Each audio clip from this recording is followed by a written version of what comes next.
do against Indiana State, continue to crash the glass. So the tip goes up in the air, and the Rebels control.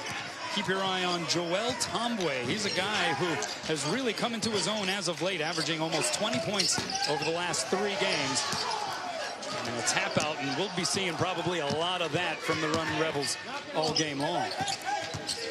Indiana State led by Jordan Barnes, but Tyreek Key, just a sophomore, he's averaging over 17 a game and has been giving them some really strong contributions all season long. We got a foul on the interior. It's going to go against Amandre Rickman, 6'9" senior from Collinsville, Illinois, and an early whistle against the Sycamores. And that early whistle can help the Sycamores. Rickman actually did a very good job yesterday commanding both ends of the floor in the post for the Sycamores.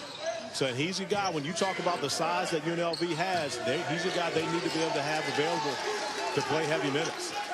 Chris Clyburn controls. He'll pop the 3 from straight on. Ball tapped around and finally secured defensively by Clayton Hughes.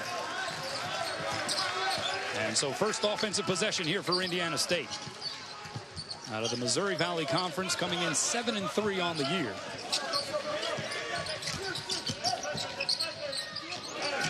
Christian Williams, a mid-year transfer, just got eligible. This is just his 3rd game in action for the Sycamores, and a strong move in the post for Amandre Rickman. And we talked about Rickman commanding attention in the post offensively and also doing the job defensively, and they need him on the court. So that one foul early be something that could become important for Indiana State, because when you have a young man that can get it done in the post the way Rickman does here, and that's just power finishing over the top. 6'9", 255, the listed numbers for Rickman. So a big body. That last foul called against Hughes, and going to the left hand is Jonathan Chomwa-Chachua. Left it short.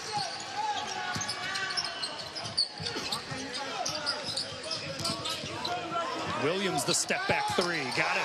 And a good start here for the Sycamores. And you can see Christian Williams, his confidence is growing each and every game. You mentioned only his 3rd game in the Sycamore uniform.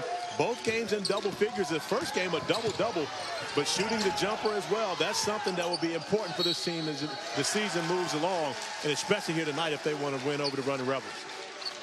Head coach for Indiana State, Greg Lansing, in his 9th season, already 2nd most victories in program history, and the most Missouri Valley Conference victories as well.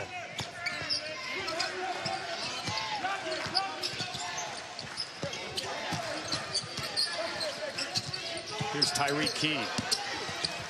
Strong drive, and that one gets waxed.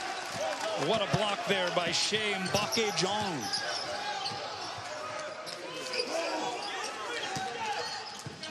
He's the team leader in blocks. Got his 19th of the season there, and then the 3 dropping for Noah Robotham.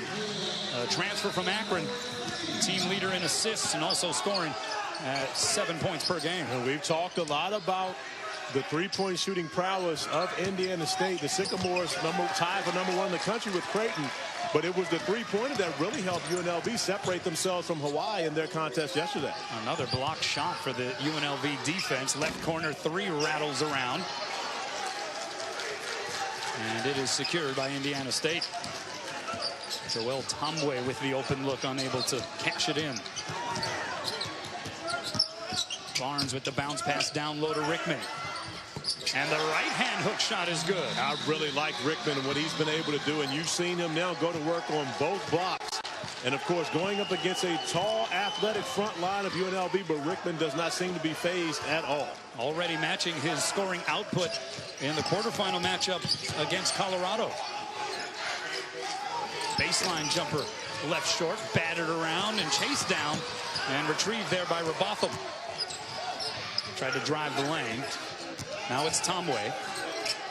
Fadeaway shot off the heel. And a strong rebound by Williams. Some up and down action here. Indiana State looking to push. Williams denied access. You know, and Williams got that shot blocked, but that's really what makes Indiana State so good. Williams, who pretty much plays the 4 position on defense, but offensively, he's more of a point guard. So you see a guy that can get a rebound and push it both ends of the floor. But one thing when you're playing against UNLV, got to watch your head, because those block shots could give you a concussion. Already a couple for Shea Mbake-Jong, 6'11" sophomore. Originally from Senegal. Just turned 19 this month. So maybe still growing. That's a scary thought. Here's Devin Thomas, just checked in. Able to keep his feet, but he lost the rock. And UNLV coming off of a quarterfinal win against Hawaii. Just 1 of 8 from the field. Make that 1 of 9, but an offensive board. Bake Jong can't find it. And we got a whistle underneath. So 15:49 left to play. It's Indiana State up. And Ntambwe Rickman, the main part of that, getting it done on the inside. We've seen the jump hook multiple times, and this is true for the Sycamores. On UNLV, head coach for the Runnin' Rebels, Marvin Menzies, in his 3rd season. Last year led UNLV to its first 20-win season in 4 years. That was a 9-game improvement from his first season on the sideline. And Marvin Menzies has been in winning programs, so trying to bring those ways to UNLV, where he took over a team that only had 2 scholarship players returning. And so he's had to build from ground up, but here in year 3, definitely got them going in the right direction. And Greg Lansing, he likes the crew that he has put together here out on the floor, and certainly with Jordan Barnes at the helm, they can score and they can shoot, coming in as the top 3-point shooting team in the nation. Prior to this tournament, though, they lost against another participant in the field, TCU, and it's remarkable, as the top 3-point shooting team in the country, they were held to just 18% shooting against the Horned Frogs. Tells you a little something about that TCU defense, as a foul is called on UNLV. Again, Sycamore's looking to push. And that's one of the areas of where I'm sure Greg Lansing is trying to motivate his team. They want another shot at TCU. But in order to be able to get that, TCU must win tonight, and they have to take care of business against UNLV. But I know that that's a performance that stands out in the mind of the Sycamore team, because they don't feel like they put on their best performance in Fort Worth. Bronson Kessinger at the free throw line. 6'8" junior.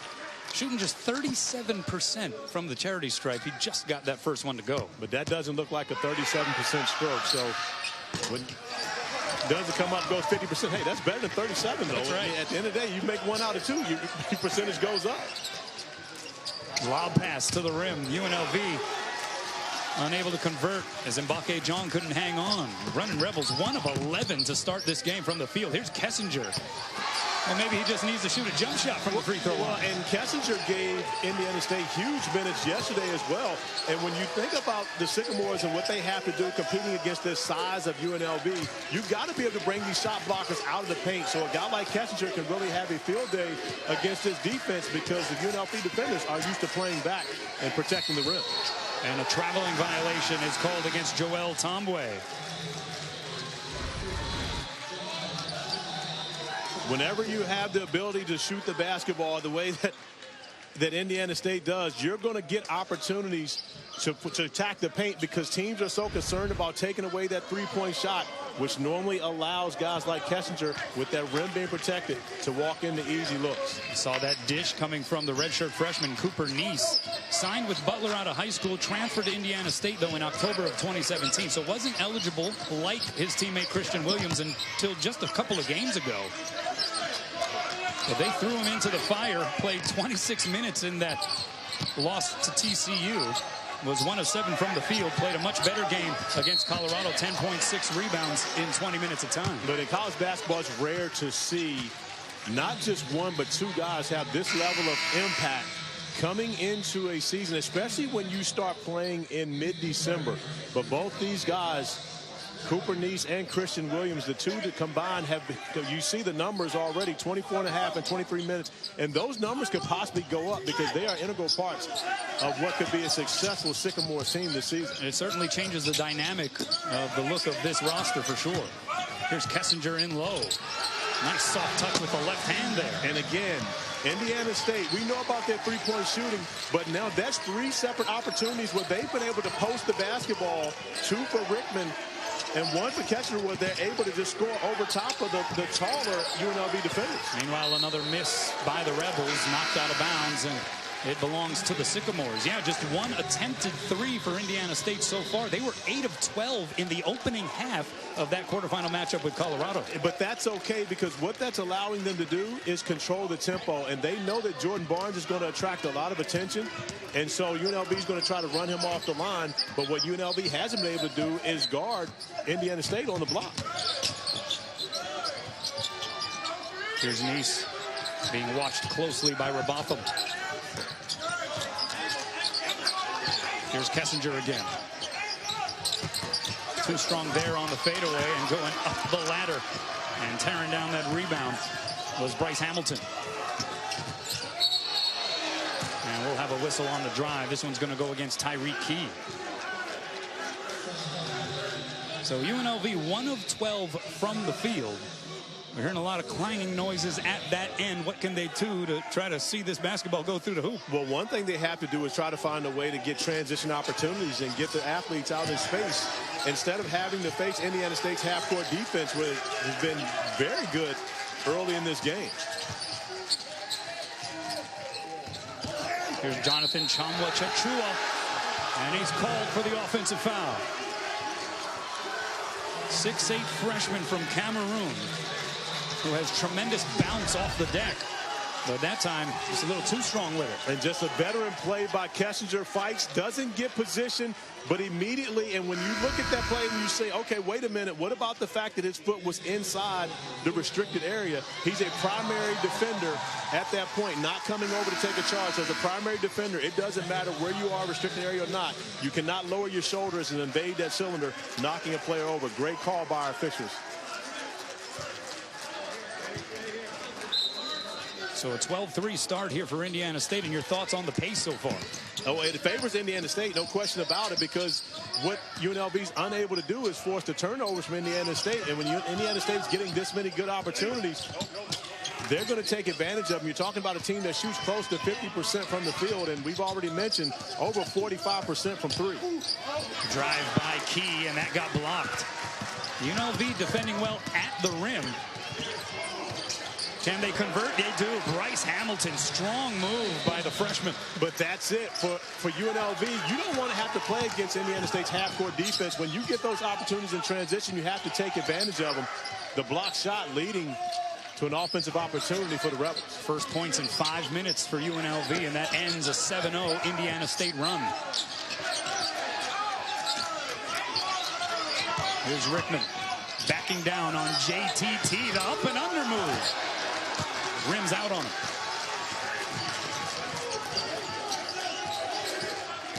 UNLV 6-4 on the season.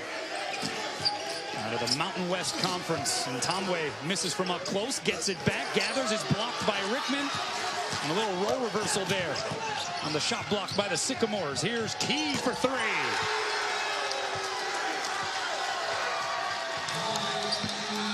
Christian Williams is playing the 4 position, but yet he is a point guard. Making a beautiful find to Key, who's able to knock down the 3 in transition. But again, when you have 4 guys that can put the basketball, it's going to put your team in an advantage offensively. And an illegal screen called against Jonathan Ntambwe Chachua. Obviously a point of emphasis, but a 10-point advantage for the Sycamores. A paint touch, Christian Williams getting out in transition, a beautiful find to Key. And of course, if you're Key, you got to finish with the 3.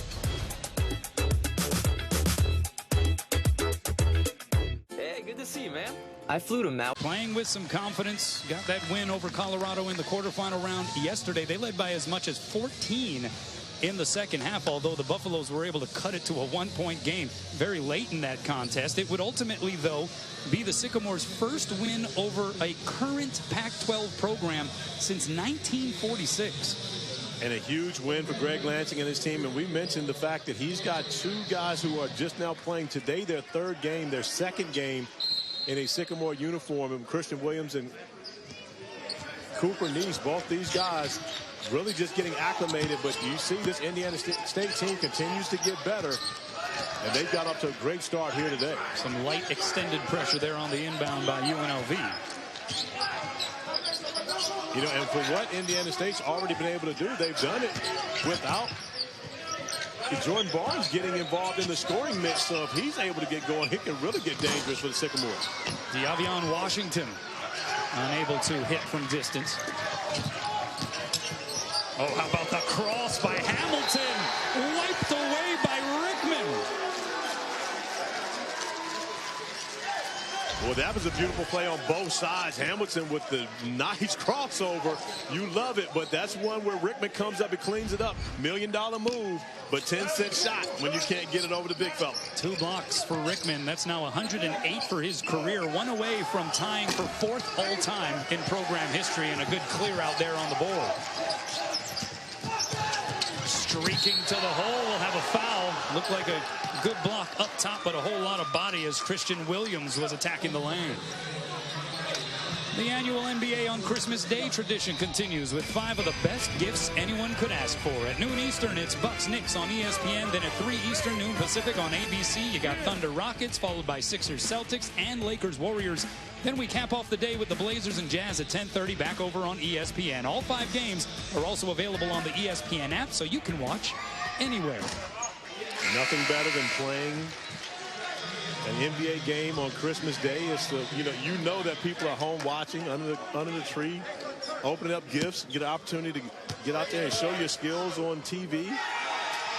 Do you have a most fond memory of Christmas Day hoops? I only had the opportunity to play on Christmas one time, which was my rookie year in San Antonio, and I can remember not being home on Christmas Eve, talking to all my family and friends on the phone, and almost crying that night. That was the first time I think I remember really being homesick.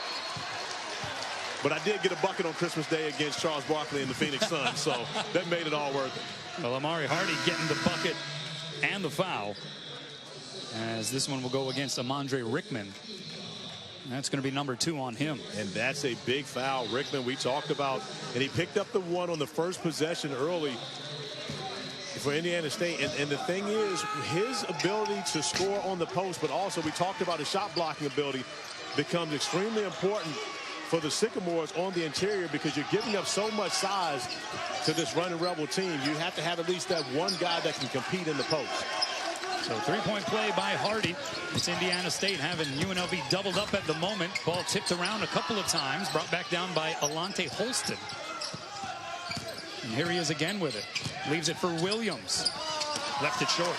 But that's Jong right there. His ability to block shots, really just altering that shot for Christian Williams.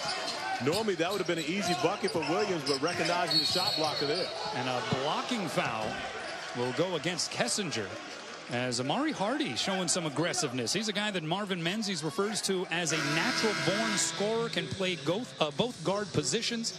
And we're seeing him assert himself a little bit the last couple of trips. Well, and he got quality minutes in their win yesterday. And so he's a guy that's continuing to build a lot of equity within his coach.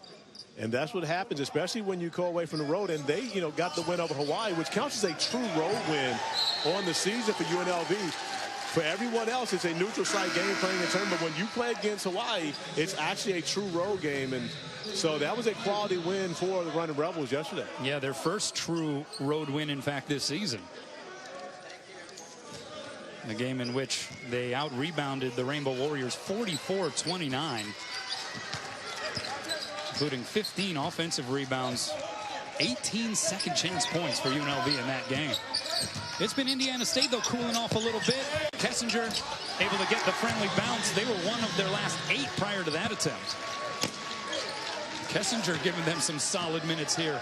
He's got 7 on 3 of 4 shooting. I believe the biggest misconception about the Sycamores is they're just a 3-point shooting team, but you've seen already with Rickman and Kessinger, they have 2 capable interior presences, and you look at the points and paint numbers where they actually have doubled up UNLV to this point. Jump shot long from Hardy. Kessinger from the elbow. And an offensive rebound by Christian Williams. Hughes the fadeaway. UNLV still sitting on 8 points. We're over 11 minutes in. That finally changes on the one-legged bank shot Nicely done there by Joel Ntambwe. And Ntambwe did a great job avoiding, because Key was trying to get into position to take the offensive foul. Ntambwe does a great job avoiding the contact and still with the concentration to finish.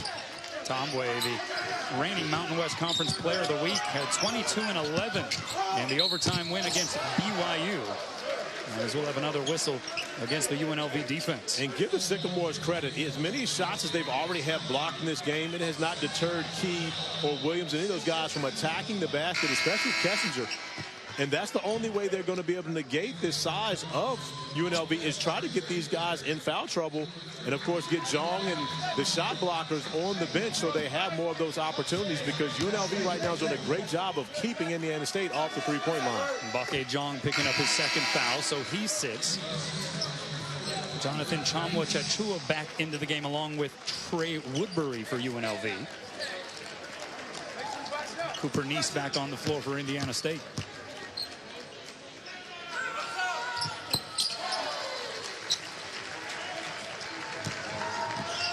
So a 20-10 advantage here for Indiana State. And Corey, how about this? Their leading scorer, Jordan Barnes. We're talking about a 20-point-per-game scorer.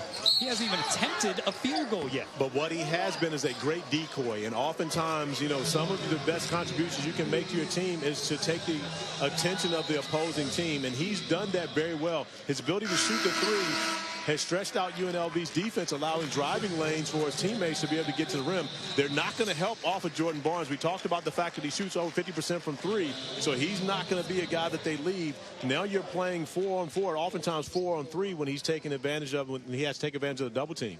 What does that say a little bit about his personality? A guy who is obviously a preseason first-team All-Missouri Valley Conference selection. Doesn't look like he's pressing at all. Doesn't look like he's worried about the shot attempts almost 12 minutes in. No, he's not worried at all, because he's concerned about winning. And you can tell that is a key for Jordan Barnes. He's playing, and we talked about the transfers coming in, Christian Williams and Cooper Neese. That's going to take away opportunities from Jordan Barnes and from Key. But these guys are more about winning than they are about their own numbers. So when you see that, that only makes this team better. He's still going to have some huge games, because he's not always going to play against the size, length, and athleticism that UNLV has, so he can get many more of his shots. But right now, they've done a great job, but they can't stop his teammates. Conway pulling down the rebound after going 1-2 at the free throw line. But the half-court offense has been a challenge here for UNLV. They get it in low to JTT. Nice shovel pass underneath to Ntambwe for the easy deuce. Beautiful find, and give Ntambwe credit for not just standing, but finding the open area to help his teammate out of the jam and also find the bucket. First shot attempt for Barnes, and it's pure. Gotta like that. You know, and that's where he can really be successful without the basketball in his hands and being able to move off screens, because he's difficult to guard off the dribble, but even more difficult off the cut. Jonathan Tchamwa to the left-hand hook shot. Offensive board Clyburn, but he lost it out of bounds. 7:15 left to play here in the first frame, and Indiana State still up 9 on UNLV in this semifinal matchup.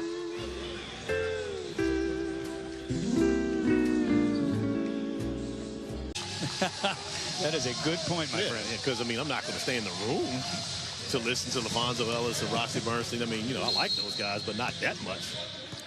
We are looking forward to how LaVonzo Ellis negotiates commentating a game that his son plays in, Walter, for Bucknell. That is going to be fun. I honestly didn't even like watching my son play basketball. I loved watching him play baseball. Did not like watching him play basketball. So I can't imagine sitting over on the side and having to comment on national television about my son playing. I don't envy Fonz in that situation. 3-ball rimming out for Cooper Neese. Open look. Robotham for 3. Got it. And after starting 6 of 23 from the field, you look up at the scoreboard, and UNLV only trails by a half dozen. Well, if there's ever one team you never want to gamble against, it should be Vegas. So therefore, you never want to bet against Vegas. And Jordan Barnes gambled on that possession, leaving Robotham wide open for the 3 in the corner. A good cut there by Kessinger, lays it up and in. He's got 9. And Kessinger has had a strong first half. Rickman in foul trouble, has 2 on the bench. but there's been no drop-off whatsoever when they've had to go to the bench and bring Kessinger in. He's had a productive first half. Quick pop there by Woodbury. Offensive board. JTT can't finish, but he draws the foul. Saturday, December 29th. It's not all about college football. ESPN2 has a college basketball rivalry doubleheader for you. Davidson takes on number 9 North Carolina in Chapel Hill at noon Eastern. Then it's number 19 Kentucky and Louisville. You can always watch both on the ESPN app as well from anywhere. Kentucky Wildcats have won 5 of the last 6 meetings and 9 of 11, in fact, against the Cardinals dating back to 2010.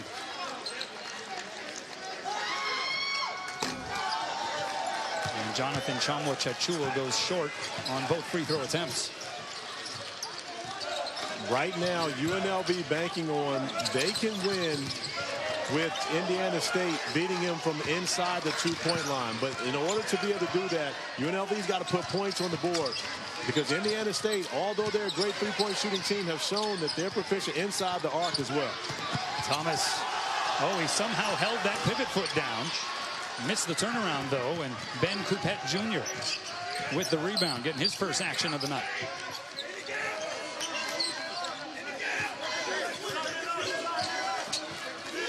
Step back three by Hardy. Wow. Amari Hardy shooting just 28% from the land of three coming into this game. Sticks that one, and it's a 5-point differential. But Coach Menzies has a lot of confidence in Hardy. Played him 29 minutes and, of course, hit 2 threes in the game yesterday. So he's playing with a lot of confidence. The dish from Barnes to Holston. And right back come the Sycamores. And you see Jordan Barnes. It doesn't have to always be him scoring, but it's always going to be 10 eyes on Jordan Barnes when he has the basketball from UNLV. That time they're leaving a wide open man, allowing him to be able to get an easy bucket. And Indiana State now with 12 points in the paint, a battle we thought that UNLV definitely would win in this game. Yeah, that goes against some of what was predicted in this matchup for sure. Here's Hardy. Got it to go. Amari Hardy taking over here in this latter portion of the first half for UNLV offensively. And you mentioned Hardy more of a scoring point guard than a true point guard, but yet his ability to attack the basket, especially after he's knocked down the three, makes him even more dangerous on the offensive end. Good hands there by JTT. Here's Hardy. Robotham decides to pass up on the shot attempt. Couple of interior passes. It's a layup for Coupette. And UNLV has trimmed it down to 3. Timeout, Indiana State. As the running Rebels, despite the cold shooting, have done just enough defensively. Getting looked at by the training staff just outside of the huddle. And now making his way to the end of the bench and walking very gingerly on that left foot. And Nice was actually involved in the rotation. Part of the reason why there was a wide open layup for UNLV on the possession before the timeout, where he injured himself. It'll be interesting to see if he's able to come back and help this team. Of course, a very valuable member, although only in his 3rd game. Very valuable to this group. Key left it short. The tip not there, but a reset. Barnes pulls up and hits. I love the poise and the patience that Jordan Barnes plays with. And, of course, he knew he could have taken a 25-footer right there. But the defense would be recovering to him quickly. Took advantage of that and is able to take the mid-range inside the paint. Just his 2nd shot attempt. He's made both of them, Corey. Letting the game come to him, as they say. Who is they? Who is the they that say that? As some say, Bryce Hamilton. You know, and we haven't talked enough about Bryce Hamilton. Bryce Hamilton really was the guy that got UNLV going offensively, allowing himself to get to the basket, a number of opportunities to score, and now showing his three-point ability. And we got a whistle against Indiana State away from the basketball, one of those illegal screen calls against Devin Thomas. That has been a theme, obviously, here in this early college basketball season. And Devin Thomas getting extended minutes in this first half because, of course, Amandre Rickman and Bronson Kessinger, both who have had very productive first halves, on the bench with two fouls. And that has been one of the areas where UNLV has taken advantage of to make this comeback.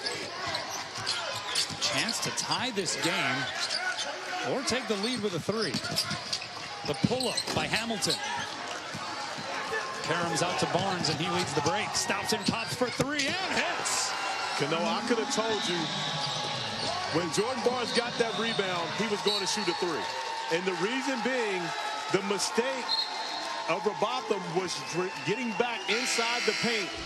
And when you see Jordan Barnes, we talked about he hadn't taken a three yet in this game. And off this rebound, you'll see the defender run back inside the paint. That is too far. You have to meet Jordan Barnes well beyond the three-point line. He knew exactly what was going to happen when he got that rebound. How about that flick? It is feathery. He's a guy who, when most of his teammates went home for the summer, he stayed in Terre Haute and worked his game. That's his first miss of this contest. But that shooting stroke is smooth, Corey.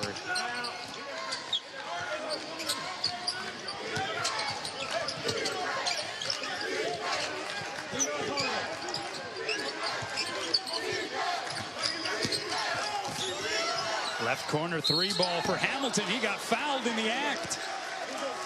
And that should be 3 free throw attempts for Bryce Hamilton as Christian Williams picks up the ill-advised foul. And that's going to be the second on Christian Williams as well. Coming up on the E-Trade halftime report, preview of the upcoming 2019 college basketball schedule, plus the teams to beat in the Power 5 conference. And it'll be Zubin Mehenti and Seth Greenberg taking you through it.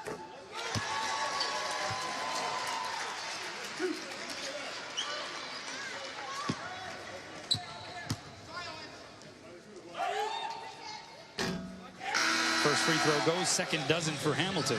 72% free throw shooter, four-star prospect out of Pasadena High School. And for the Sycamores, one thing that you have to look at, you now have Rickman, Kessinger, and Christian Williams. Your three most valuable front court players, if we count Williams, who starts at the 4, but really a point guard, as a front court player. But all three of those guys on the bench with the remaining 2 minutes with foul trouble here in this first half. And it's going to belong to UNLV. Last touched by Tyreek Key, according to the official. But I love what happened right there, and I'm not really loving what's happening here, leaving a guy wide open in the corner. But Jordan Barnes, when he saw his teammate in backcourt make Tyreek Key talking to the official, Jordan Barnes went over and grabbed Key and told him, don't say anything to him, calming his teammate down. And I love that veteran presence by Jordan Barnes. And, of course, great to see Cooper Neese back in the game, still running a bit gingerly. We'll see how productive he can be over the last minute and a half of this first half. Yeah, that wasn't a long session on the bench for Cooper Neese. And here he is already handling it. Indiana State by 3. Barnes. Pass goes through the hands of Devin Thomas, but last touched out of bounds by the running Rebels. 8 seconds remaining on the shot clock. And at this point, we mentioned the foul trouble.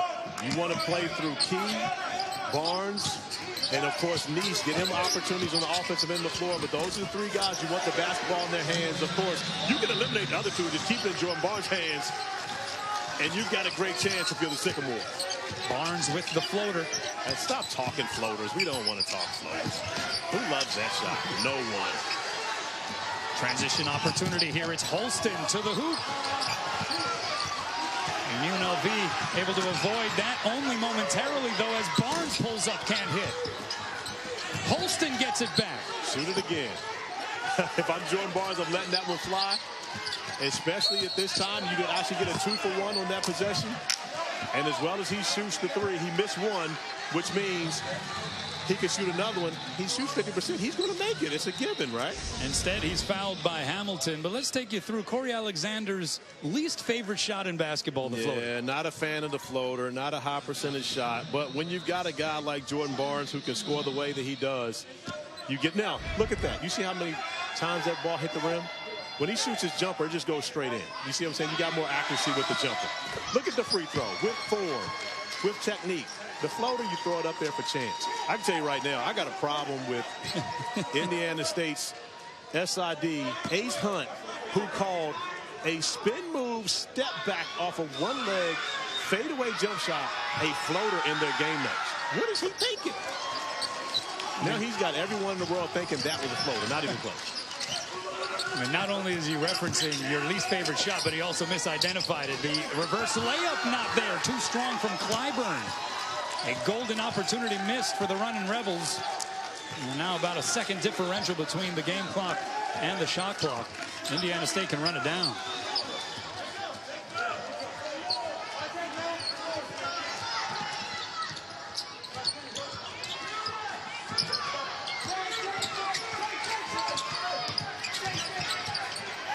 Four seconds to shoot. Barnes. Too much traffic as the horn sounds, and the officials are going to tell everyone to hold the phone. Yeah, they're going to review to see how much time might be left on the clock here. Everyone running to the locker room. They heard the horn, but the basketball did go out of bounds, and there was still time on the shot clock. So even if it's a shot clock violation, it will have to be reset to give UNLV a short amount of time. You see, there is a difference on the shot clock. So as that goes out of bounds, still probably going to be at least a half a second on the clock, if not more. Not sure that there's much UNLV can do with that, but, you know, it's a possession, and every time you get out of a possession, you got to try to take advantage of it. So Tony Padilla with the headset on next to Larry Spalding. Mike Greenstein, the third official of this crew. And clearly out of bounds off of Indiana State, which means the shot clock violation will stand.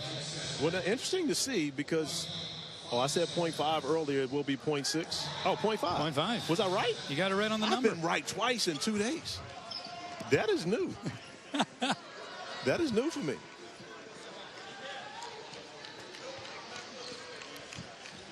I always thought you just assumed the officials were getting it wrong those other times. Hardest job in the game of basketball is to be an official. I am a very official-friendly announcer. So the first half officially comes to an end. UNLV without a field goal in the last 3 minutes and 11 seconds. And how about Jordan Barnes? 11 attempts, knocking down 4 of those, and kind of took a little bit of time off in the first half to allow his teammates to get going before he started his scoring streak. Yeah, Indiana State controlling here to start half number 2. Coming in, obviously, with the reputation of being the top three-point shooting team percentage-wise in the country.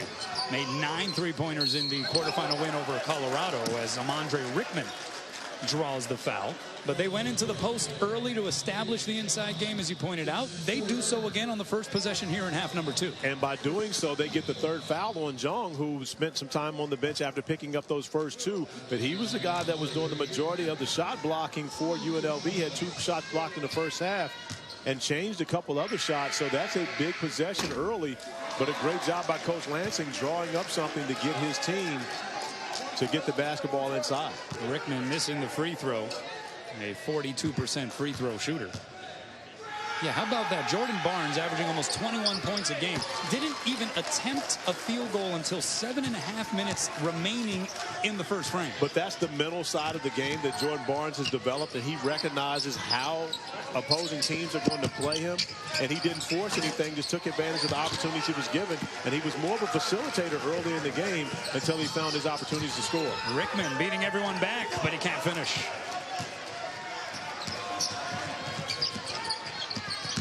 Robotham off the hesitation and a collision left side of the lane, and it's going to be a defensive foul against Clayton Hughes. And Hughes was moving to his right on that one. Easy call for the officials under the basket, trying to gain that contact, and Hughes knows he's immediately going to the bench after that one. But that's the remarkable thing about the scenario here in this game is UNLV got off to an awful start, just ice cold from the field. And yet here is now, despite the Rebels also going without a field goal the last 3:11 of the first half, here they are with Robotham at the line, a chance to once again cut the deficit down to 6. And now Indiana State with, you know, Hughes picking up his third. And they had some foul trouble in the first half as well, so that's going to be important as we go through the remainder of this game to see which team can keep their best players on the floor. Ntambwe After the offensive rebound caromed out to him, drills the three, and it's a 4-point differential. But you see the change. UNLV going to pick up 94-foot full-court pressure, zone pressure off of made made field goals. And Coach Menzies wants to pick up this pace a little bit, allowing Indiana State to play at their pace. He wants to try to see if he can get these guys to hurry up a bit. Here's the drive by Williams. Dishes to Rickman. Up, in, and one.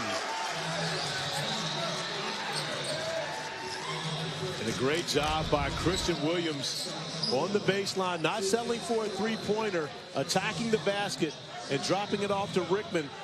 Does he still get the assist, although Rickman bobbles that? See, it's unfair if he does not get an assist for that. Hey, I'm one of those proponents of the hockey assist in basketball. No, that's going too far. You also probably be a proponent for fighting in basketball like you do in hockey. You're going too far with that. Yeah, penalty box in basketball, something like that. I think that's a great idea. Playing 4 on 5 in basketball may be a little tougher in 94 feet than it is skating on ice, which is probably the toughest thing to do in any sport. By the way, they did give Williams the assist. Ntambwe hits another three. He's got 11. And Ntambwe started off 0 for 5 from the field, but you see now he's found his offensive rhythm and doing it from beyond the arc. His first 5 shots were all in the paint, unable to finish. But now he's gotten it going from outside. 6'9" freshman, originally from the Congo. And UNLV 6 of 12 from beyond the arc. Rickman, great up and under move. Working against Jonathan Chomla-Chachua, who is playing with those 3 fouls. UNLV doing a great job at what Colorado was unable to do to Indiana State yesterday, which is running them off the three-point line. But give the Sycamores credit for taking advantage of those opportunities. They had 16 points in the paint in the first half and got off to a great start here in the second half doing the same. Here's Barnes. They get it in low to the mismatch as Thomas was being guarded by Robotham. And a foul against UNLV. So much attention paid to Jordan Barnes on the perimeter. An opportunity for him to throw it up to Rickman. And then the big fella with the nice up and under going to the left hand to finish it off. Joel Ntambwe now with a double-double, by the way. 11 points, 10 rebounds here for the Runnin' Rebels. A guy who's been averaging 19 points per game in his last 3 outings. Barnes, high off the glass to avoid the shot blocker. I can tell you, Jordan Barnes has 13 points now, and that's great. But his floor game and the way that he's maneuvering on the offensive end of the floor, getting his teammates involved, as well as taking advantage of his own opportunities, has been spectacular. You see Indiana State playing with so much poise, and a lot of that has to do with the fact that their leader, Jordan Barnes, plays with that level of poise. You can't speed him up. And, of course, you have to pay so much attention to him on the offensive end of the floor because he shoots the basketball so well. We've seen some really good guard play already in this tournament. Where would you place what we've seen so far from Jordan Barnes? Well, I think this is the best point guard game that has been played thus far in the tournament because he's only taken 7 shots and 5 for 7 from the field, but yet he continues to allow his teammates to have great opportunities because of his aggressiveness. Pull up 3. Rattles out the rebound by JTT. And, of course, as I start talking good about him, he forces a shot. Foul called against Cooper Neese. Neese, who had to leave the game for a moment in that first half with what appeared to be a left ankle injury, but is back out there.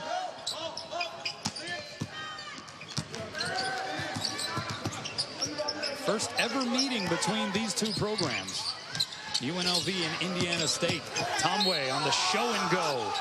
And a foul prior to the shot attempt. Ntambwe's been playing very well. Over 20 points in the 2 previous games before yesterday, and then 17 points in yesterday's contest. So averaging 19 points a game over his last 3. And we talked about the reigning conference player of the week. And so already with a double-double in this game, so Ntambwe, but you see the difference in him in the first half compared to the second half. After knocking down those 2 threes, his confidence has just exploded. And now you see him attacking the basket, showing us all the tools in his bag. And that inbound pass goes awry as Indiana State takes over. And the one name we haven't said much about today is Chris Clyburn, who struggled. Didn't make a field goal in the first half. And now the turnover here. Yeah, he's 0 for 6. It just hasn't been a good afternoon for him thus far. Leading scorer on the team, 13 a game, and a good find. Rickman showing some range here in his post game as he gets the dime to Alante Holston. Yeah, the Sycamores are more than just a three-point shooting team. You know, Rickman and Kessinger on the interior, they've got a couple guys that can battle down low with anyone. Here's Clyburn. Gets in the scoring column. Aha, he must have heard us. He knew it was time for him to get going. We talked about the fact we hadn't mentioned his name, so he gave us something good to talk about. And an offensive foul called against Jordan Barnes. Said he extended that opposite arm just a bit on the drive. 44-37, Indiana State up in second half action. ESPN's exclusive presentation of college basketball is brought to you by Nissan. Innovation that excites.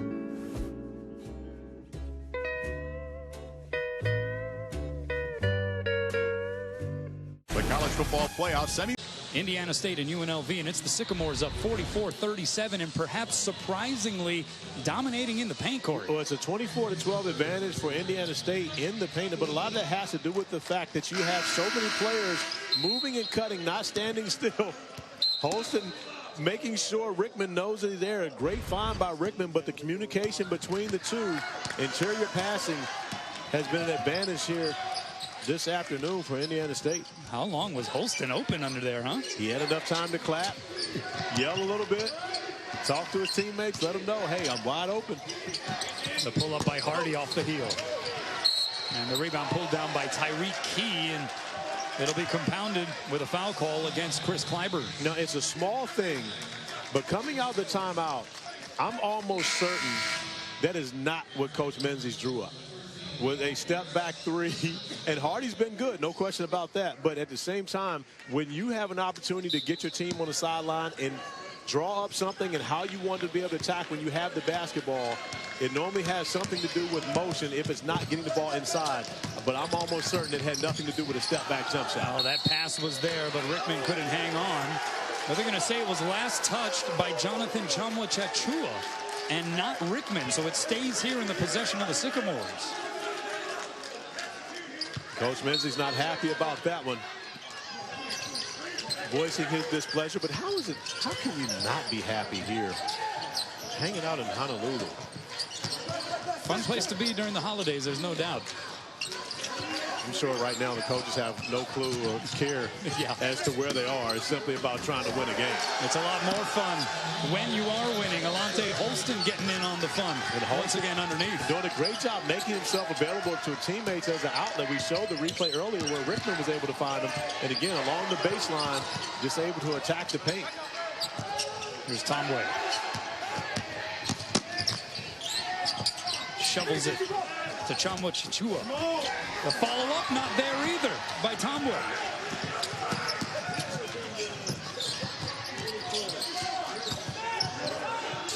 Key for three, does it again. 8 points for Tyreek Key, and he's hit a couple from distance. Indiana State 6 of 7 from the floor. They've made 3 straight. They have come out firing here in this second half. Well, great ball movement from Indiana State. Jordan Barnes finds Key for 3 once again, and the Sycamores are rolling. Redshirt year at Stanford during his freshman season, and now playing strong dividends for John Calipari and the Kentucky Wildcats. Got to mention my boy, though, Keldon Johnson, 23 points. You know I wasn't going to let that go. Here's Robotham pulling up from deep.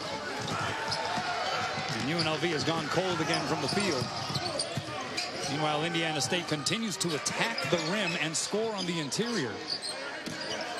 You know, and I love the fact that Indiana State is, if anyone knows how good of a three-point shooting team they are, it's the Sycamores, but they haven't forced a three in this game. They've been doing a great job of continuing to get the ball inside, and because of that, they've really controlled the pace of this game because you don't have the long rebounds off of the long shots.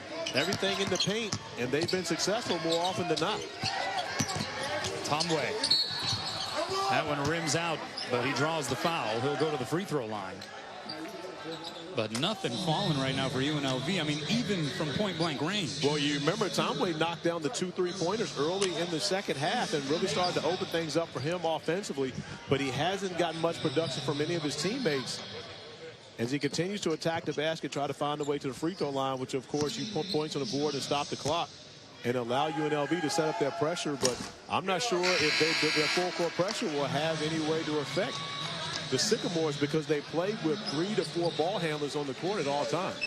Also now just 5-11 from the free throw line, UNLV. Playing without their top rebounder, it should be said, and double-digit scorer, Shakir Justin, who's been out the last several games with a knee injury. They do expect him back, though, in the near future. But that does change the rotation, certainly, for Marvin Menzies. It really does. And again, you take out a veteran and you're making a young player play more minutes. And regardless of the level of talent, the experience definitely matters in college basketball. Jonathan Chachua getting the starts in place of the injured Justin. And a good job in transition of forcing the issue by UNLV that time. But also a great foul. Because we talked about UNLV's struggles at the free throw line thus far in this game, and instead of giving up a wide open layup, the foul forces them to go make 2 free throws. The Avion Washington picking up that foul, and Ntambwe back to the line, hits the first.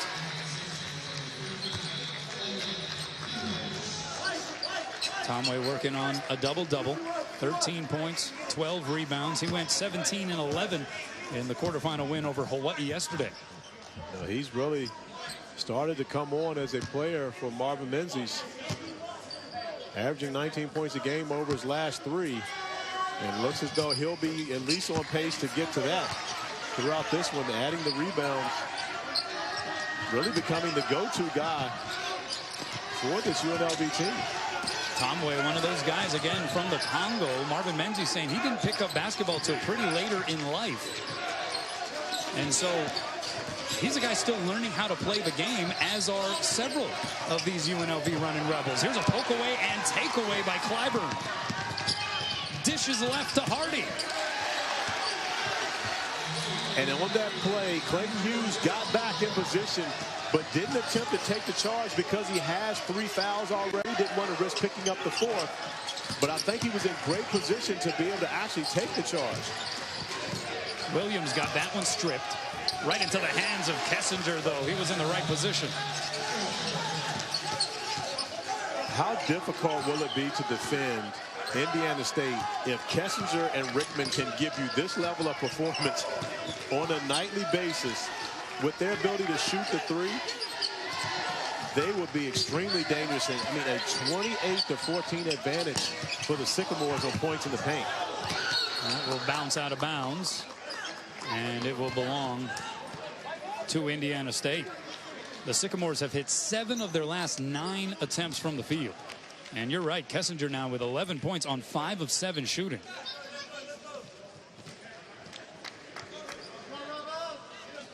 And with either Rickman or Kessinger on the floor, Indiana State has had their way against UNLV. The stretch where UNLV was able to come back and make it a game was when both those guys were in foul trouble and Thomas had to man the 5 position. But if those guys can continue to stay out in foul trouble and stay on the court, Indiana State has a very good shot of putting themselves in the final here at the Diamond Head Classic. Clyburn picking up his 2nd.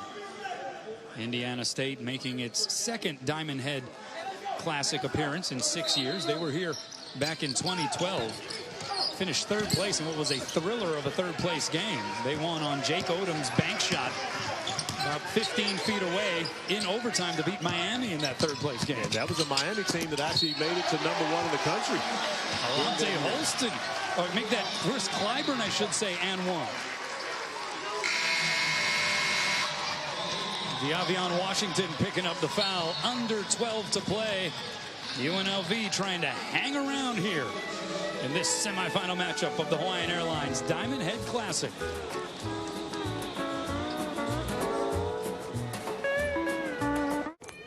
He welcome into the Stan Sheriff Center once again. And Corey, Indiana State doing everything right. They are out shooting UNLV. They're out rebounding the running Rebels.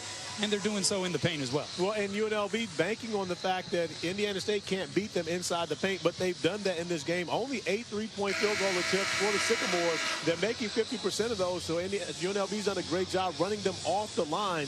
But I don't think they were anticipating the production of Rickman and Kessinger, as well as their teammates attacking the paint and being able to finish over the size and athleticism of the running Rebels. Although that last foul prior to the timeout put UNLV into the bonus, so they will be shooting free throws the rest of the way. Clyburn able to hit there to complete the three-point play. If they can hit the free throw, which has been a bit of an adventure in this game, 9 of 15 so far, they can get right back into it. They trail by only 6. And Williams unable to hit from up close. Looked like the ball jostled around in his hands prior to the attempt. But the pressure from Indiana State forced exactly what UNLV wanted, which was a quick shot. But a good shot for Indiana State, just unable to finish.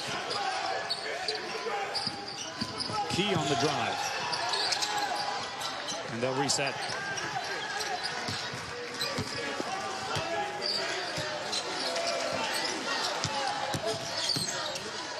Open look 3 ball off the mark there from Clayton Hughes. Clayton Hughes has struggled thus far in both games in this tournament, really getting anything going from outside. Oh, and here's a takeaway by Key, and then the collision with Hardy.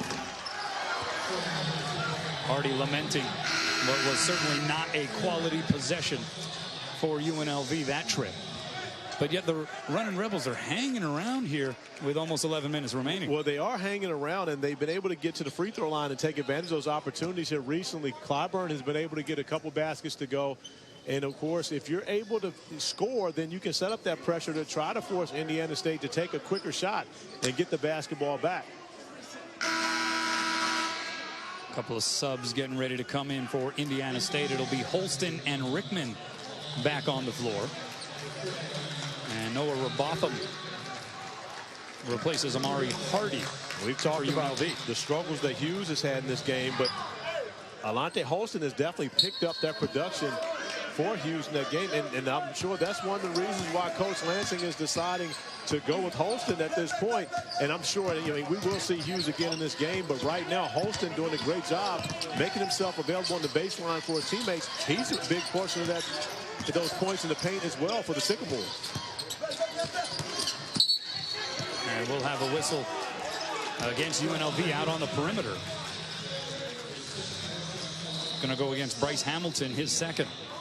So that is the 7th team foul for UNLV. That puts Indiana State in the bonus. And Key to the line. Missouri Valley Conference all-freshman team selection. 3rd Sycamore to receive the honor in the last 4 seasons. Started 5 of the last 6 games a season ago, and really coming into this year realizing just how good he is. Well, and he's another one of those guys that hasn't forced the action at all in this game.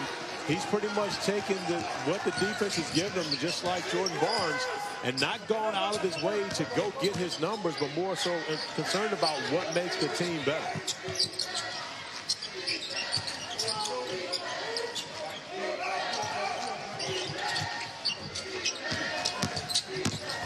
Clyburn. Nice maneuver there. It took Clyburn a while to get into the scoring book. He was 0 for his first 6 from the field. He now has 7 on 3 of 10 shooting. And I'm here watching this game live, of course, and wondering how he got around Rickman along that baseline. Rickman's got to step over and cut that baseline off and take a charge if necessary, but not give Clyburn that opportunity. Here's Barnes with the floater. Stop it.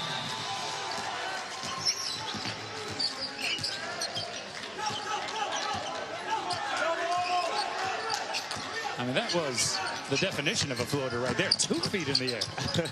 Here's Clyburn for 3.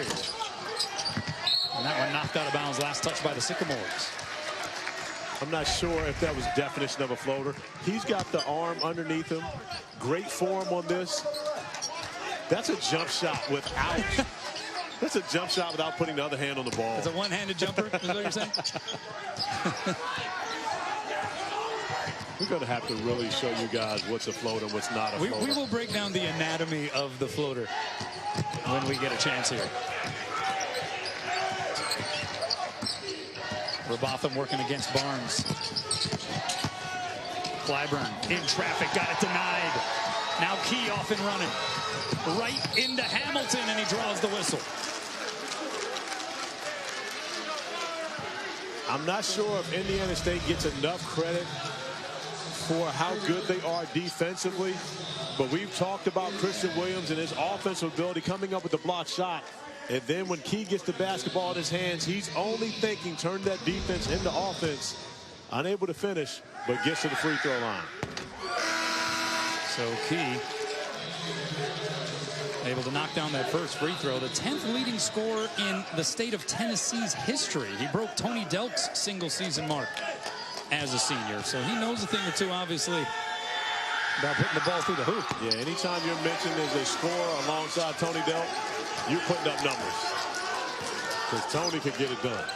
Tyreek Key out of Clay County High School in Tennessee. And the lead is back to 9 here for Indiana State. Every time UNLV has trimmed it down to a 4 or 5, the Sycamores have gone on a small run to secure hold of the game. Now a lob pass to the rim. Williams with the hammer.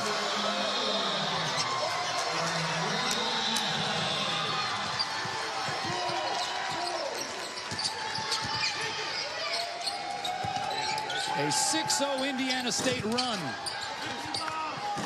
How about the follow and the bounce by Jonathan Chachua, though, to end that surge by the Sycamores. And UNLV trying their best to get the ball out of the hands of Jordan Barnes, but you see Barnes is so special. Unable to finish with the 3 on that possession, but it's hard to pressure a guard that good. Clyburn with the right hand. The bruise and the bucket. Speaking of being good, we've got some transition basketball going up and down the floor right now, which honestly favors UNLV. I'm not sure if Indiana State at this point in the game wants to get into a track meet with the running Rebels, but we've seen it on both ends of the floor. And this time is Chris Clyburn finding his way to the rim for the finish. But why is it that I did not know when I left the islands that Tua was from here? You did not give me that information. and that is solely your responsibility to make sure that I know, as my Hawaiian brother, I'm supposed to know who's from the house. I will get with the Hawaii Tourism Authority. I will get with the Chamber of Commerce. I will make sure that that never happens again, Corey. When Tua came in and led that tremendous comeback for Alabama, all I could think is, why did Kanoa not let me know? And why did we not know that Rickman could operate this way on the block? Well, maybe we did know, but we didn't know he could do it this well. His footwork. Yeah, Mondre Rickman is getting it done against us and taking advantage of the aggressiveness of the shot blockers. Yeah, his footwork has been a sight to behold at times here in this game. Indiana State back up 8. Are they going to count that bucket? They will not. They wipe it away. The foul taking place prior to the shot attempt by Ntambwe. When you know you're playing against a shot blocker, you use that against him. You see Rickman get Jong in the air, and then the easy up and under to finish with the left hand. And the big fella enjoying his outing here this afternoon, knowing that he's going to have the shot blockers going after everyone. And he started out actually going over top of the shot blockers, and now just taking their own aggressiveness and taking advantage of that and using it against them. 5 of 8 from the floor, 11 points, 3 rebounds, couple of block shots. Not a bad effort so far here from Mondre Rickman as Joel Ntambwe hits the free throw. You may have noticed some international names on the UNLV side here in this game. No, I hadn't noticed. That is kind of a Marvin Menzies staple, though. He has been a very effective recruiter. He has also been a very creative recruiter when it comes to bringing in international players. He was very successful in doing so at New Mexico State. Pascal Siakam from Cameroon being one of them. Sim Bular, originally from India, from Canada, also being a key player in his time over there at New Mexico State. But he took it to an extreme here with this group. A little bit challenging for us, but nevertheless productive for the Rebels. Clyburn finishes. Williams trying to respond, and he's fouled. How quickly did the Sycamores get back up the floor after the made lay-in by Clyburn? But I love the fact Jordan Barnes coming down and getting on his teammates regarding the defensive effort on the floor offensively. And that's where he was talking to Holston about the pick and roll defense on that one, and I'm not sure if he wanted his teammate to go underneath what the scouting report says, forcing Clyburn to shoot the three in comparison to allowing him to get downhill. But regardless, he still made the right play, the kick ahead pass to Williams, who was able to get to the free throw line and more importantly put that fourth foul on Jong. So Mbake Jong goes to the bench with the 4 fouls. And Williams sticks both free throws. So even though UNLV has teased, they have pawed. They have never led in this game.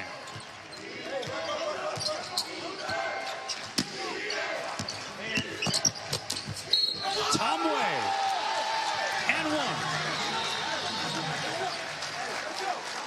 I like that action from Marvin Menzies right there, and this is simply, I think my guy's better than yours. What looked originally like it would be a pick and roll ends up being an isolation for Ntambwe to attack Christian Williams. Ntambwe wins that battle for the bucket and an opportunity to make it a three-point play and a one-possession game. And that's foul number 4 on Christian Williams. So he goes to the bench. Ntambwe completes the three-point play. And it's a three-point game. 19 points, 14 rebounds for Joel Ntambwe. Despite a slow start, putting together a monster game. Rickman underneath. Couple of moves up and in between 2 defenders. And that's what you have to do because UNLV has committed to taking Jordan Barnes out of the action. Hardy too strong on the lay-in. The tip not there by JTT. UNLV had hit 4 straight field goals prior to that one and a blocking foul at midcourt. Goes against Robotham. UNLV has basically said, we're going to double Jordan Barnes in the backcourt and get the basketball out of his hands. But when you do that, you're forcing your other 3 defenders to play 4 different players on the other end of the floor. And that time, Rickman able to benefit from Holston's aggressiveness attacking the basket. Both teams now in the double bonus. And Tyreek Key to the free throw line. Hits the first.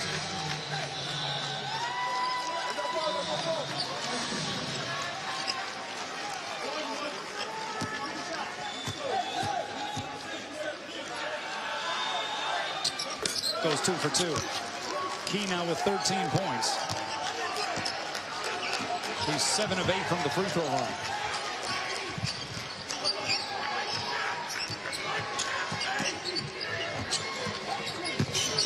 Clyburn lost it. Here's Holston now. Barnes. The soft kiss for 2. The poise of Indiana State has helped them so much. When UNLV's tried to speed them up, they've just been unable to do it and taking advantage of their opportunities on the offensive end of the floor. Offensive rebound, JTT, the follow no, but he is fouled. Jordan Barnes, 17 points, an efficient 7 of 11 from the field. You know, but Indiana State got out in transition because of great defense by Holston and then getting the ball inside to Jordan Barnes, who despite his smaller stature is still able to finish over the trees on the interior. Meanwhile, Jonathan Chamwa-Chachua hits the first free throw. 6'8", 230-pound freshman from Cameroon.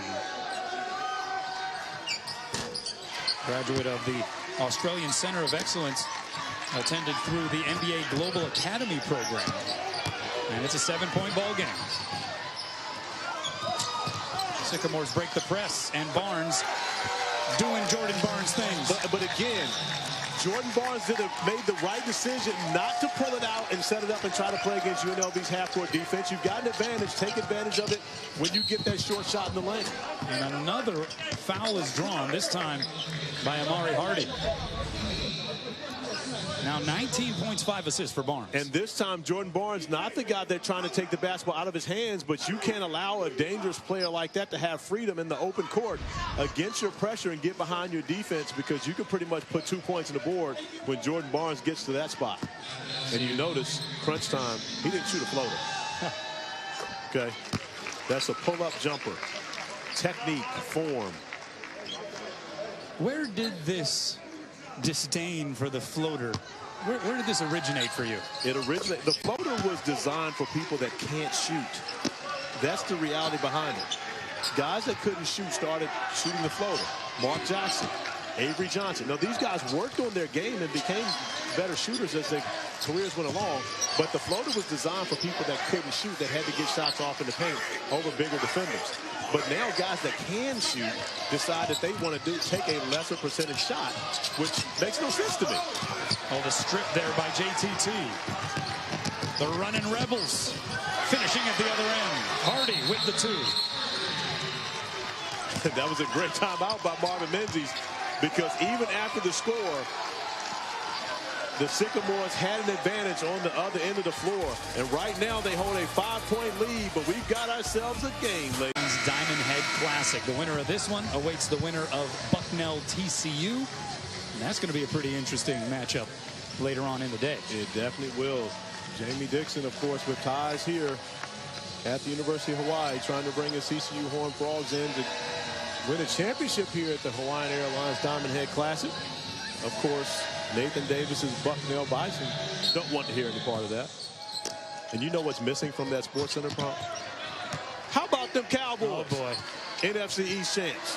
I knew that was coming at some point. Let's talk about this good basketball game we've got going on here. It has been a competitive game. Despite cold shooting for the most part, or at least through stretches from UNLV, certainly to start the game. Indiana State has dominated in paint scoring. 40 points in the paint for the Sycamores. But that was by design, and not to give up 40 points. 2 seconds to shoot. Kessinger can't hit the desperation heave. But it was by design from Marvin Menzies that if Indiana State was going to beat UNLV, they're going to make them do it in the paint, not beyond the three-point line, which they're accustomed to doing. Clyburn, a lot of contact, and it's a defensive foul. Be interesting to see a replay on that one, because Kessinger was backing up, and I believe in his backing up, he stepped on that restricted area. He was in position to take the charge, but as you see, as he's backing up, getting that right foot back behind him inside that restricted area, making that an easy call for the officials along the baseline. I tell you what, my cameramen are better than yours. I don't care how you do it. Look at our guys right there. Great angles, both of them. Showing exactly the perfect call by the officials. Kessinger in that restricted area. Maybe was already in there, but definitely that step backwards. He's shaking his head saying that that's not the case, but Bronson's been a great game. He's fouled out with 11 points, but got to know where you are on the floor. Make sure you get your feet outside of that restricted area. 11 points on 5 of 8 shooting, but he will watch the final 3:41 here as Clyburn misses the free throw. UNLV now 17 of 24 from the free throw line. They're getting a lot of attempts. We got a lot of whistles at this end of the floor as Indiana State continues to rack up the fouls. And it's a 4-point game. And this is an advantage for Indiana State right here, because you're really playing with 2 point guards when you can put the basketball in the hands of Christian Williams and allow Jordan Barnes to not have to deal with the pressure from UNLV and still get opportunities to try to make him a scorer in the half court. Holston, the whistle prior to the shot, so wipe that one away. It'll still result in 2 free throws, however. Don't forget, later on tonight, 10 Eastern on ESPN2, Bucknell and TCU. Who do you think has the edge in that one? I think TCU has the edge because they have a not just a good backcourt, a great backcourt when you think about Alex Robinson, Jalen Fisher, and Desmond Bane. But the Bucknell backcourt is really good. Jimmy Soto's got to make sure he stays out of foul trouble. Had a great second half yesterday. But TCU is a difficult task. And if Kawhi Noy has any type of performance like he did yesterday, Bucknell could have its hands full. And we're going to have a foul away from the basketball against Indiana State. And it's going to go against Rickman. That's number 3 on him. But it is an opportunity for UNLV to put points on the board without the clock running. Down 6 right now. Anytime that you can, but you have to be able to go take advantage of those free throws. UNLV trying to get a number of different guys on the line. JTT is going to be the guy that gets the shots. He was the one that got fouled, but of course, not the greatest free throw shooter. So if you're one of the guards, you're going to definitely try to find a way to put yourself in that position to take those shots. Misses the first. UNLV making its second appearance in the Hawaiian Airlines Diamond Head Classic. Lost in the 2009 final to USC. That was the very first year of this wonderful event. Did you do that game? Were you here for that? I was here for that. Okay. And you participated in all 10, correct? That is correct. It sure has been a fun decade-long holiday hoops tradition as Barnes, picking and choosing his spots, does so successfully again. And again, the ability to shoot the 3 has forced UNLV to do everything they can to run Jordan Barnes off of the three-point line, but not taking into account the fact that he is also very good at scoring in the paint and using both hands. 21 points, right at his average for Jordan Barnes. But it hasn't been an average game. Hardy got it to go, +1.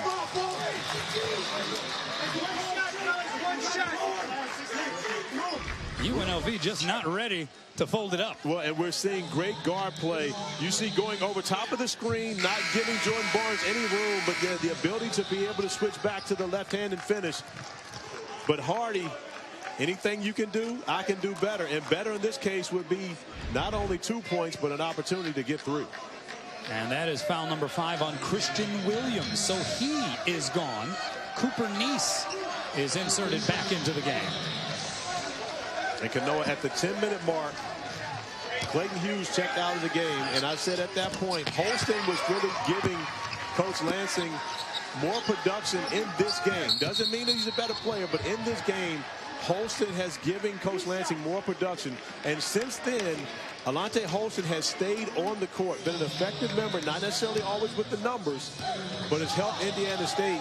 Hughes has had to sit out, and then, of course, with Williams fouling out, you would think maybe it's time for Hughes to come back in. But when you have Cooper Neese on your team who is capable of knocking down and making big shots, Neese is the guy that's gotten the call here at the end of the game. So for Coach Lansing, he's got, 2 guys on the court that aren't starters playing here at crunch time, but that shows you the depth of this Indiana State Sycamore team.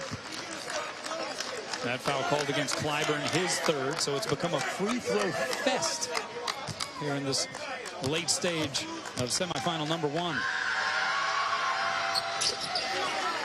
And Key's been really good from the charity stripe. Now 9 of 10.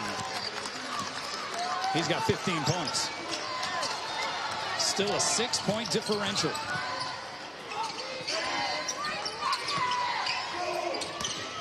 Hardy step back. Got it! Make it 3. Hardy continues his stellar play. I believe we're going to be looking at... Yeah, it's going to go against Indiana State. Well, the elbow of Jordan Barnes apparently making contact with Robatha. But one thing for certain is the officials go over and review this. There better have been contact. Because if there is a flop, that will be a technical foul on Robotham. We get an opportunity to see the replay of the 3. Hardy knocking down the 3, and then on the inbounds play, trying to get open. Jordan Barnes' elbow does come above his head to get open. If we have a closer view, if that's a flop, that should be a technical foul on Robotham. That's one of the areas of concern that in college basketball the last few years, if that did not make contact, I believe that should be a technical foul. It was a swim move-like attempt there from Barnes, but was there contact is the question. Tough to see from that angle. Yeah, I'm not sure that's conclusive from that angle for sure.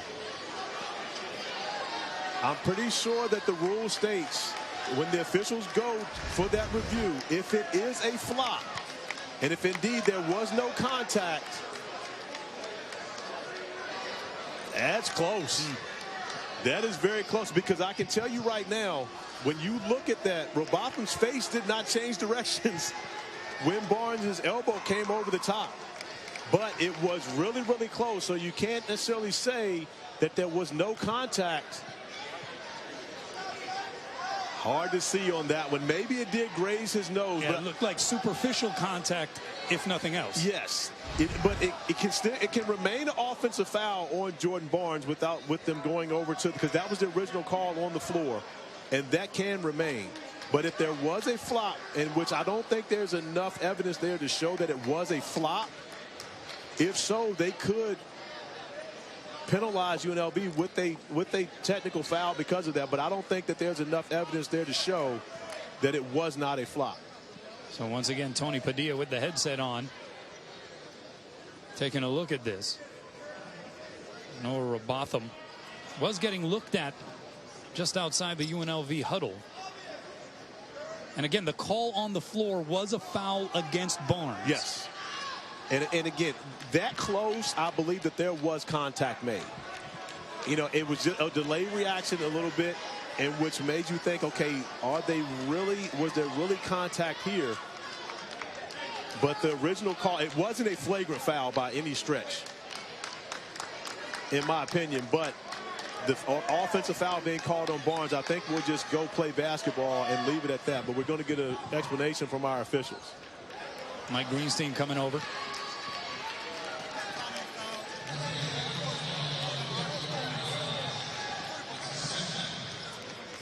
Regular common foul is the ultimate ruling.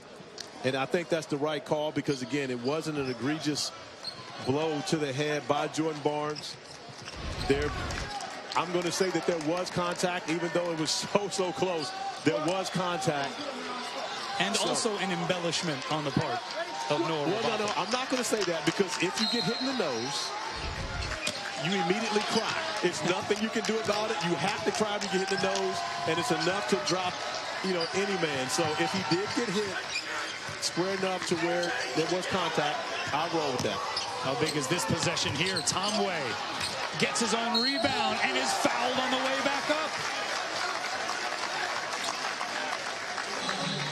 UNLV third nationally in offensive rebounds, and now starting to flex his muscle on the glass, trying to come up with second chance points for Ntambwe, who was unable to finish on the first, but going back to get the basketball and trying to put even more points on the board without the clock running. Ntambwe now with 20 points, 15 rebounds. And it's a two-point contest. UNLV just continuing to claw its way back into this game. Has never led, now within a single digit. Nice brings it up. The one thing that Indiana State cannot do right now is get passive. A one-point lead is nowhere near enough for you to stop playing. Barnes the take. Got it to go. Challenging Jonathan Chakua. And with Jordan Barnes on the floor, I know that's not even an option to play passive. That's 23 points for Jordan Barnes.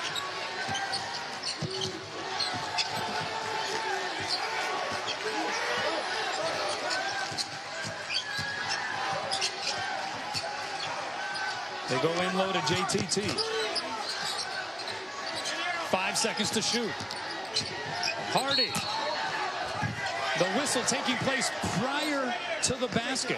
Now it's Barnes down on his back as he picks up the defensive foul. It's going to be interesting to see, because Barnes got hit on a spin move, and I'm not... Battle at 10 Eastern.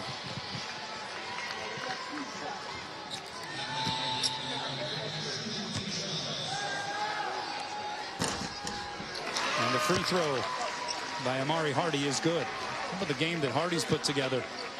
The sophomore with 21. That's one off of his career high. He just tied it. Way to leave us hanging on that one, Barbara. So a 1-point game closing in on 1 minute to go. And a foul-infested contest. 28 fouls called against Indiana State, 19 against the Runnin' Rebels.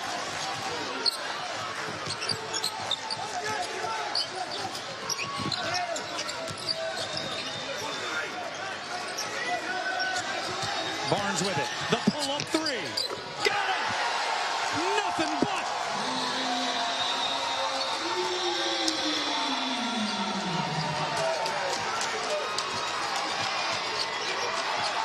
.26 for Jordan Barnes.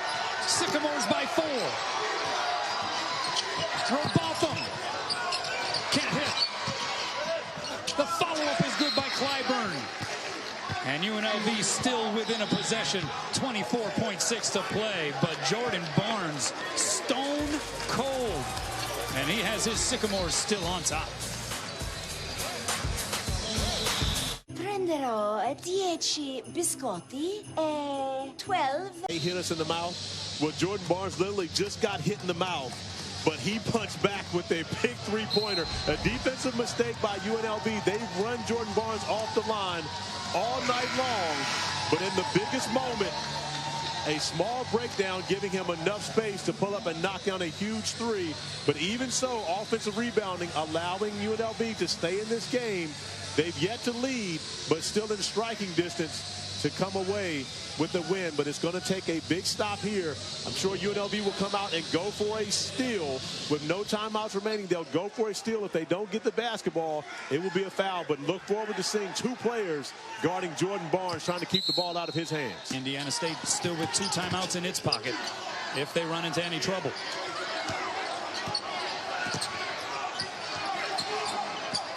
Got to foul somebody, but you don't want to foul Barnes. Somebody's got to foul somebody at some point, and finally it's Hardy coming in and doing the deed on Jordan Barnes, but so much time ticked off the clock. I'm not sure I really agree with the way they went about that, especially when I've seen UNLV have the zone pressure where they'll take Ntambwe and go trap. And you do that off of the inbounds pass to make Barnes give the basketball up over a bigger trap or give yourself a chance at a steal. So you send the 90% free throw shooter Jordan Barnes to the line. He now has 27. Coming off of the 19-point performance in the quarterfinal round against Colorado, where he was 5 of 8 from outside the property line. He's enjoying his trip to the islands here so far. That's a certainty. Crucial free throw here. Making it look easy.